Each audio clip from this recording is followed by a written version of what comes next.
What's up, Talkin Tiger Nation? Hope everybody's doing well out there on this beautiful October the 3rd, Tuesday evening. This is your Week 7 delayed reaction from Friday night's game with Grove City Central Crossing on Thursday night. Friday morning, depending on how things work. For me, as far as time goes, we'll have our Week 8 preview of the Groveport Madison game at Tiger Stadium this Friday.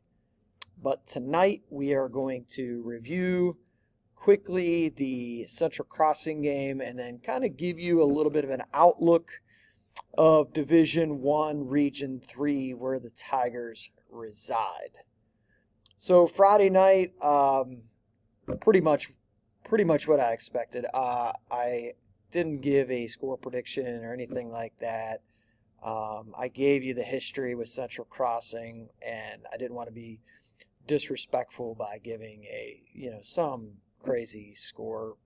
High school football, pretty much what I expected. Final score, Pickerington Central 48.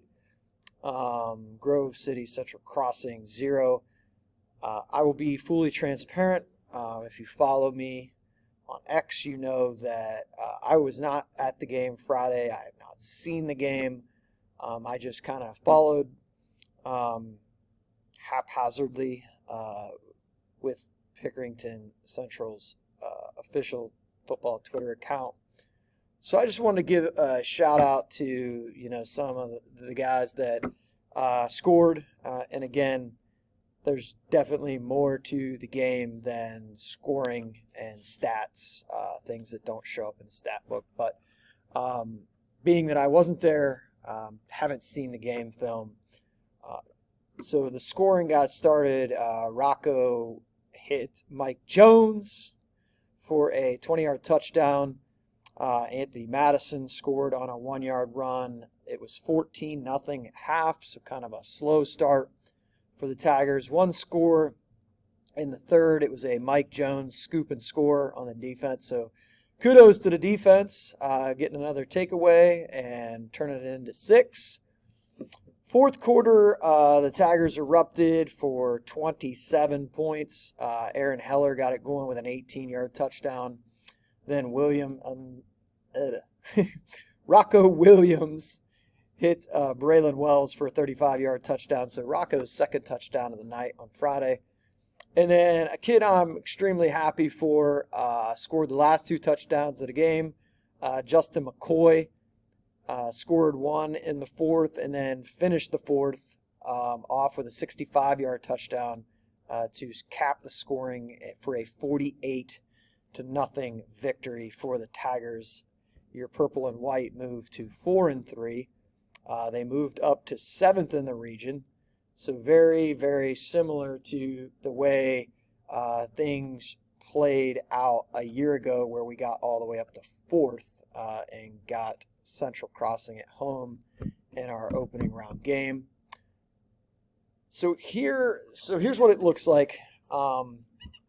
There's so many teams that the margin, the differential margin is so small that a lot of these games it can go either way. So it's really hard to put a guarantee or an accurate number on some of these point values for these teams. So if you look at like the top 3, which I think are kind of solidified up there, unless they do something crazy, which again, high school football could happen. But right now you got Bradley at 21.85. This is a team that I am increasingly gaining confidence in. I kind of maybe wrote them off, not wrote them off, but wasn't really paying a whole lot of attention to them. But as the wins kept piling up, Flaherty is an excellent quarterback. I think they have a really good team, and definitely worthy of being up in that top 3. not only points but from a personnel standpoint. Then you have Gahanna at 2 in the region with 18 points, and Pickerington North right behind them at 17.7922. So not too far behind Gahanna at all. Gahanna, I was able to catch a little bit of this game on the C-Dub with my guy Marty Bannister on the call, one of the best in the game. They struggled with New Albany. And again, it's high school football and just sports in general are so much about matchups. And, I think New Albany's personnel gave Gahanna a little bit of trouble. Gahanna jumped all over New Albany. I think it was 20-0. And then, New Albany, kind of put them at bay from that point on. Hubbard had a huge game. But regardless, Gahanna got to 7-0. North took Westland behind the woodshed, and they improved to 7-0 as well. But if you look at these three teams, Bradley's remaining games are Olentangy Liberty at a red-hot Olentangy Orange team, and then home to close the season with Kaufman. Guys, the OCC Central and the OCC Ohio, from a depth standpoint in football, it's not even close to the other divisions of the OCC. The depth in those two divisions, the OCC Central and the OCC Ohio, is there's a large gap between the next group of the next division in the OCC. I mean, Liberty at Orange, home against Kaufman. I mean, you could write a story where they lose all those three. They could go 2-1, 1-2, 3-0. You just don't know. Like I said, the margin of those, the difference in those teams is not a lot. Gahanna Lincoln, Westerville Central. This is a team that took Pickerington North to the brink a couple weeks ago. They have them. They're at Grove City, a team that can score a lot of points quickly with a really, really good quarterback. And then they close the season at home in a huge game against Pickerington North with the chance that those two teams could be 9-0. North is home with Gahanna, home with New Albany, and at Gahanna. None of these games, guys, are gimmies for these top three teams. But I think those teams are probably just going to trade places. And the order, I mean, you're looking at like roughly 12 points for the fourth team, Darby, in the region right now. So there's a huge gap between third and fourth points wise. So I think you're going to see Bradley, Lincoln, and North in some order in that top three. I mean, that's not a guarantee, but I would be surprised if it's not that top three in some sort of order. Then you got a mess. You got Darby at 4. You got Grove City at 5. You got Westerville North at 6. Pickerington Central, the Tigers at 7th. Then you have Davidson, Thomas Worthington, and Upper Arlington. Well, the big thing here is, you look at Darby. They're at Olentangy, they're at Thomas Worthington, and they're home to close the year with Jerome. Grove City is at Pickerington North. They're at Gahanna, and then they close the year at Westland. So G City, next 2 weeks, they're going to be underdogs in those two games on the road at North, at Gahanna, two best teams in the league, maybe the two best teams in Central Ohio. So Grove City, chances that they drop, are higher than them moving up. Westerville North, Big Walnut, that'll be a tough game for them this week. Then they play winless Worthington Kilbourne and a 2-win Scioto team. So Westerville North likely could go 2-1 in these next three. Possibility they can go 3-0 if they're able to get Big Walnut. Central, we've got Groveport, we got Lancaster and Reynoldsburg.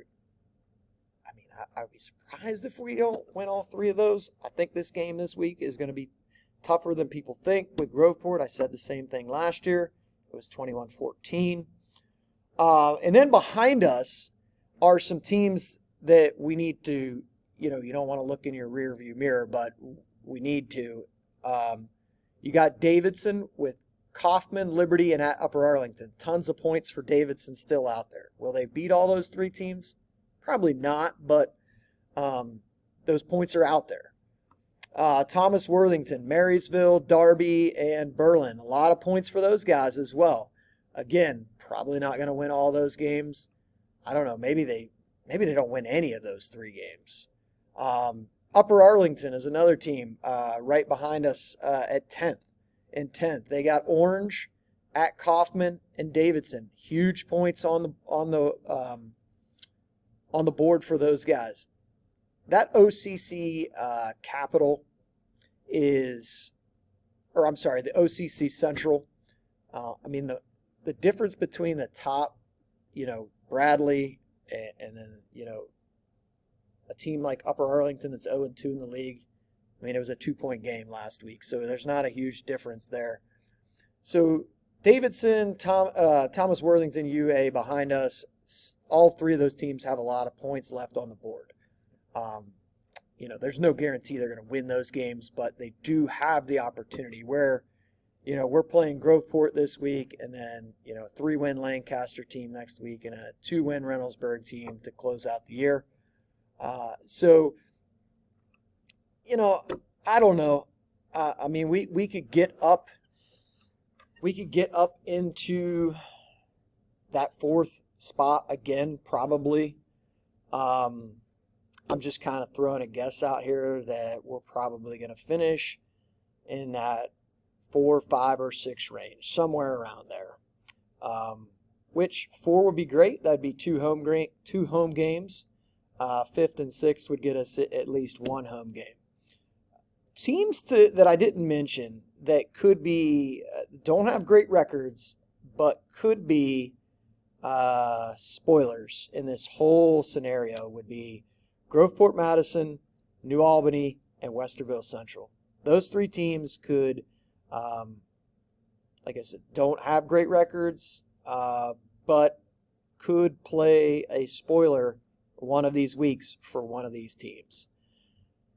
So each week, the picture will become more clear as there becomes less and less games, and we'll try to break this all down for you for all 3 of you that watch this each week leading up into the playoffs. And then we'll be doing our playoff breakdown across the state. So stay tuned for that. We'll have the preview for Week 8 later on this week for the Groveport game. And as always, go Tigers.